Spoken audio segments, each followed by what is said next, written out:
NXT. It is NXT time. And let's make this clear. You see the title, because I have settled on what the title is. But I'm going to pose this to you before I get to this. When you watch something, you wonder, is it wise? Did they make the wisest decision about giving this to somebody? Or did they make the wise decision about fighting this person? Or letting them have this moment? Or letting them have a promo? Something. Always is a question, was it wise? You see the title. There was a lot of fighting. But was it wise? Now, I'm not complaining about seeing NXT have a lot of fights. But it counts on, was it wise to have those fights at this time? Now, of course, they're setting everything up for February 3rd, but still it's a big question, was it wise? Now, let's make this very clear. The tag match, OTM versus Dark State. Did I care about OTM? No, not right now. Because they just came back, and they really don't have much. I mean, what do they have going for them?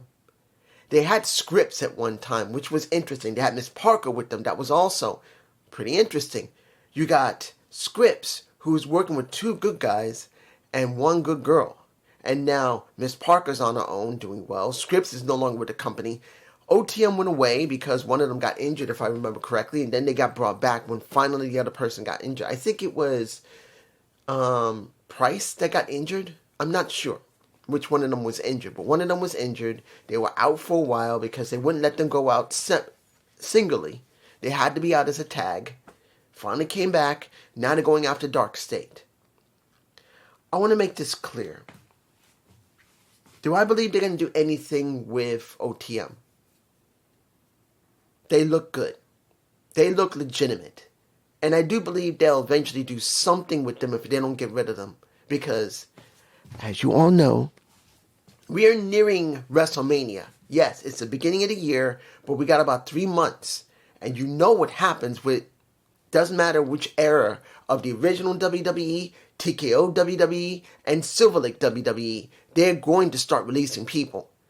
And they could be on the chopping block, counting on how they perform in the next couple of months. No matter what you say, no matter what I say, we know they're getting rid of people in the next couple of months. When WrestleMania rolls around, we're going to hear firings, or, well, releases. That's going to be the deal. That is what you're going to be stuck with. So, I don't know. I do believe if they keep them, they can do something with OTM. Now, look at Dark State. I don't see nothing redeemable with Dark State. As a group, they suck.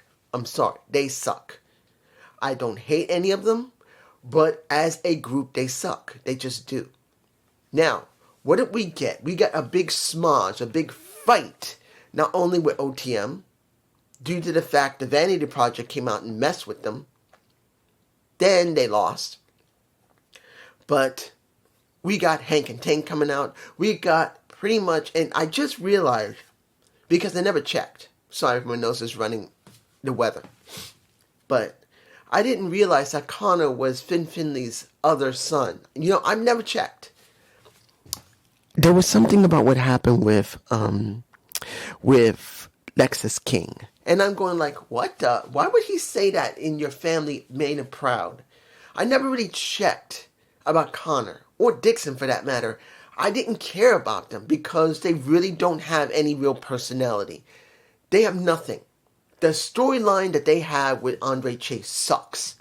I never agreed with what they did, bringing back Chase U and putting Connor, and I just didn't feel like it was anything. But I checked. It's one of Finn Finley's sons. It's David's younger son. It's David's younger brother. Saying sonner. Words are hard. But then I think about that. I think about what they're going to be doing with these second, third, or fourth generation wrestlers. And seeing them, then seeing Hank and Tank, and then seeing the culling with Nico and Shawn Spears attack the Dark State and wipe them out. I can say that this is a wise thing. You need to show the tag division because it, honestly, hasn't looked good since Dark State has been in control of it. You may like Dark State, more power to you. To me personally, Dark State sucks. It just sucks. And the tag division has felt very, very disjointed. It didn't really feel important. It was necessary to do this fight. It was, just to show them all there and they're going to do something with them. Now, next match, Miss Parker versus Nikita.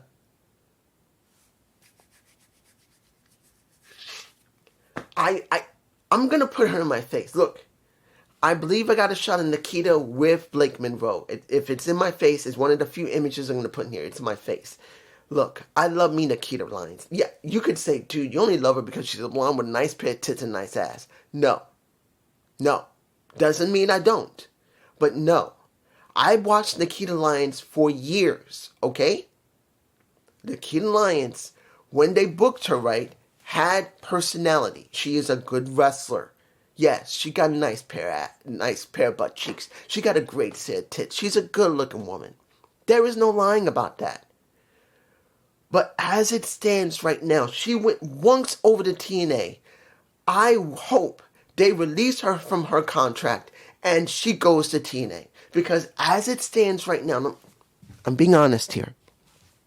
You see Miss Parker, and the way they built her, she is going to the main roster eventually. She will shine like Lash Legends will shine. And I know Lash is going to shine. Doesn't matter how big of a shine it's going to be. Will it be a small, medium, or large one? I do not know. She could shine a little bit. She could shine to the mid-card. Or she can shine in the main event. One of the three, she will shine. It's going to happen. She'll actually look better than Jade Cargill. That is saying a lot. Jade Cargill, who's built like this, is not going to be better than Lash, because at least Lash had development in NXT and Jade has not. Jade did not develop in NXT. Jade, from the time she was in AEW, was never developed. She never gained a character, and that's basically followed her to WWE right now.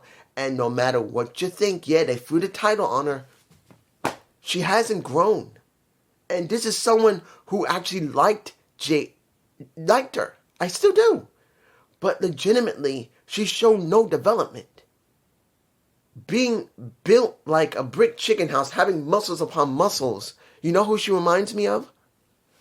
Ahmed Johnson. If anybody remembers that guy, that black guy who looked like he could be this, he could be everything, and he fizzled out.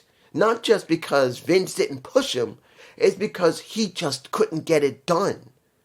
It was two things. Vince didn't always completely push all his black wrestlers. Let's make it clear, he didn't always. I'm not going to lie about that. He just didn't always do it.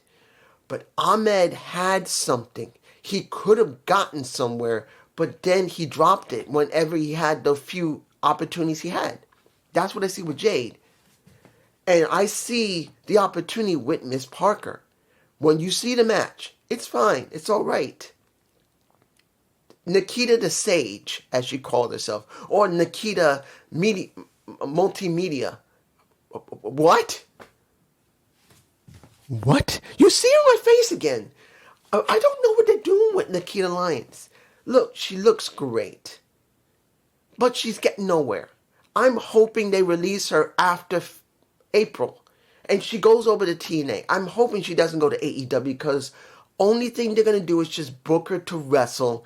And they will not try to develop any character with her no matter what you say.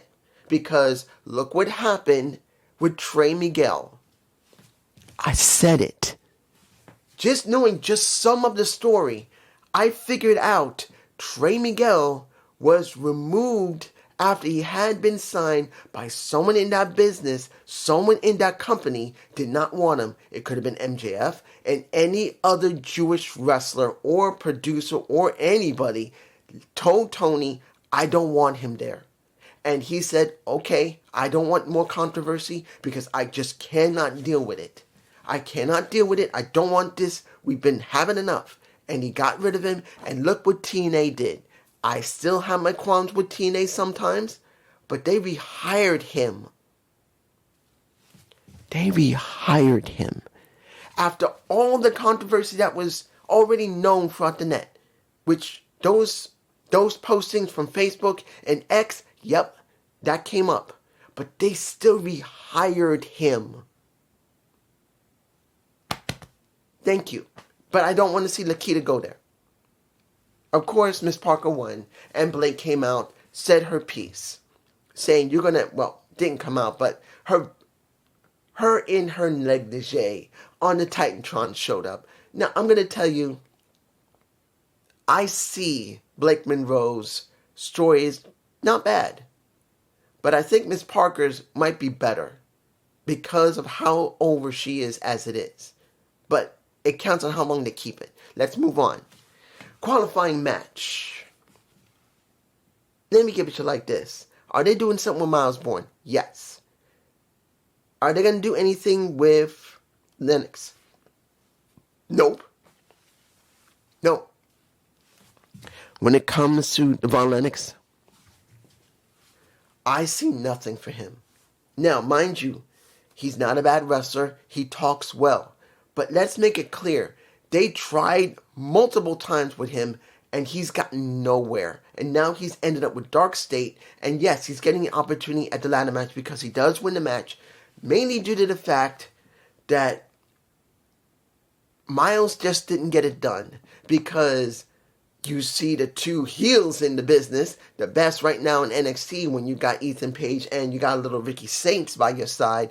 Basically, the heels are trying to convince you to be a heel, and once you get that little, that belt in your hand, you're going like, he's trying to help me, and I'm going like, do I want to hit this guy? Hell, maybe I should, and then the ref takes it, and then he loses anyway. It is obvious particularly after the match was over, and Ethan gets in the ring and said, if you only listen to me, and he took the title, whacked him in the head, and now he's going to be going after him again, because he was dealing with him before at least a couple of times, but now it's going to be for the North American Championship. I can see they are going in a different direction with Miles Bourne other than his hearing loss, which I'm glad.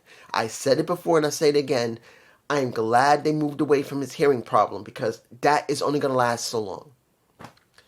Now, let me give you this. Tavion Heights versus Lexis King. Do I really care about Tavion versus Lexis? No. Do I care about Tavion? No. I don't. I'm sorry. I just don't care about Tavion. I don't. It's not because I don't like him. It's because they haven't given me a real reason to really like him because he's been doing the same thing over and over again since he left the no quarter catch crew. He hasn't done anything. Miles has done more than he has. And it's not about him just going off to another company and do some wrestling. It's not that. What have they done with Tavion? Tell me. What have they done? They mentioned him being an Olympic champion a couple of times.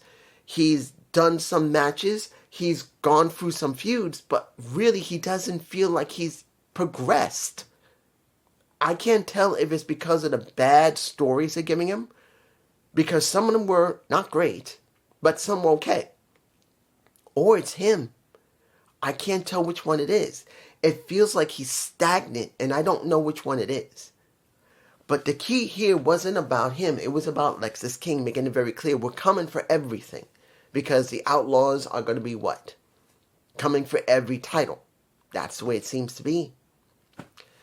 Thea Hale versus Zarya. Now, supposedly Soul was not there and Zarya was pissed. On top of that, we got a little bit of TNA advertisement. We got a little bit of the Elegance brand shown on TNA with the logo of TNA after they speak, which I'm fine with. They're still in their collaboration. They're still presenting TNA, which is helping them. Now, is it helping them a lot? I can't really say. But at least, due to the fact they are on AMC, they are getting somewhere. The question is, how far they're going to get. But seeing that they talked about the Knockouts titles, which was fine. Seeing that, of course, Ash of Elegance is back. Now, I'm sure people would say, why? We didn't need no Ash. Look, Ash left because she had an issue. And my belief was that she might have went to get cleaned up. I don't have proof of it. I have no evidence of it. I'm making it clear. I don't know. It could have been that. Ash could have gone to rehab. There's a possibility of that. She could have gone there. But she's back. The Elegance brand is now complete with Mr. Elegance, M, Heather, the Iceman, and setting up the moment that they're going to have with, well, do I believe Zarya and Saruka are going to win? No. But the point is not about that. The point is, what is the story between Zarya and Saruka? And we get this match. And making it clear, but let me make it clear. Thea Hale winning that match, getting the North American Championship, she was never meant to do it, as we already know. But the story now is not about her. It's about Zarya pissed off that every time she's never getting anywhere, and it's always been about Soul. So finally, they're pulling the trigger on this story that Zarya is just sick and tired of Soul. Soul going off to do what she wants. So always about Soul, always helping Soul, always doing things for Soul, but there's nothing for her. Seeing her pull down Soul's tag that's in the locker room, pulls it right off the wall, well, off the bench. It was good to see that. And then when you see, after the match was over, due to the fact that Izzy Dane was there, getting attacked after the fact of a Tatum Paxley, running in and out of the ring, and Zarya distracted, she's so mad now, she doesn't even care when Fatal Influence shows up. And guess who's right next to her? Thea Hale said, don't worry, I got you. I'm right here. What did she do? She F5'd her ass. So now the question's going to be not about when they're going to break up. The question is, how is it going to look when they do it? How, if they are breaking them up, which they should, at this point, it should already been done already. Last year it should have been done. But they're choosing to do it now. How hard is Saruka going to get her ass whooped by Zarya? Because there is no way you can just let Zarya break up with Soul and not beat the living shit out of Soul. Soul must get her ass laid out completely to make Zarya look interesting. Because if they don't, all this time Zarya has gone through the story arc of coming into the company, coming here, being with Soul, getting traction, and then going here. Now they're reaching a point where they want to break them up. If they do not let her be a badass and go back up, what was the point of this? Because then she ends up like Stephanie Vaquero or Julia. The same thing. And she's the only one that actually had story. She had a character development. They have to make her a baddie now. The next match. Let me make it like this. Did I care about Andre Chase going up against Keanu? Look, I had not seen GFW. No, not GFW. LFG. Sorry about saying GFW. LFG. I was actually thinking about LFG for some reason. But knowing that Carver destroyed Andre Chase didn't really mean much. Because like I said, Andre Chase makes no sense. He should not be trying to still teach anybody and chase you. But what happened afterward, the talk between all the participants of now the ladder match, because next week they will have that ladder match. It was more about the fight than it was about the talk, because I'm going to be honest, the talk wasn't great. Carter was okay. Legacy sounded pretty good. The guy from Evolve, who is the current Evolve champion, I don't remember his name right now. To be honest, I haven't really paid much attention to him while he's in the Vanity Project, because he doesn't really feel any different than the Vanity Project. But him talking, he could talk. Did I care about Lennox? Nope. Shallow Hill? He was okay, but it's still very early with Shiloh. I feel like he really doesn't have a character. If he had been the hacker type, I would be interested. Because they show vignettes of him on the computer, look like he was hacking. So they haven't gone there. They just did the vignette, not even gone there. So he didn't feel that important. But it wasn't about feeling important. It was just about a fight, which we did get. So we got to fight. In the end, Kiana Carver was the one who looked the most dominant across everybody. And understand, Joe Henry was supposed to have a match early in the night, but did not happen because it got laid out either by Ricky Saints or the guy from Evolve with the Vanity Project. So I don't know. But it doesn't really matter. He does finally come out. He should now join the ladder match because he's going to be included because Ava made it clear. If he's going to be able to move, he's able to do something, he will get in the match along with you. So now he's included in the ladder match. Did I like Ricky Saints with the ladder? It wasn't bad. Do I believe that he felt more important than everybody? Yes, because it is Ricky Saints. He knows how to make it mean something. But they decided to end it with Carver. So they're already high on Carver. Doesn't mean he'll win, but they are high on him. The question's going to be, how far are they going to push him? Now, let me give you like this. What can I say about the Tony D segment? Here's where it gets interesting.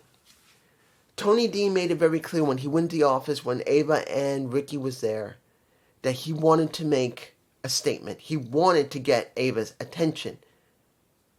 But then knowing that when he got arrested last week, Ava bailed him out because she believed that he's important for NXT. And next week he's going to say where he stands.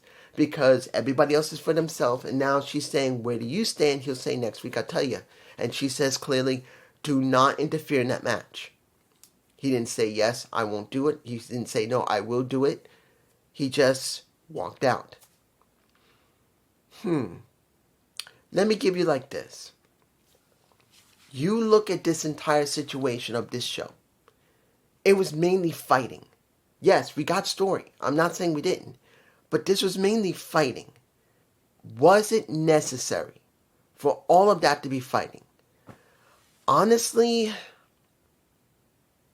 no. I think the ending of the show didn't need to have a fight. I'm not saying it needed to be bored with a whole bunch of talking, but it needs something else.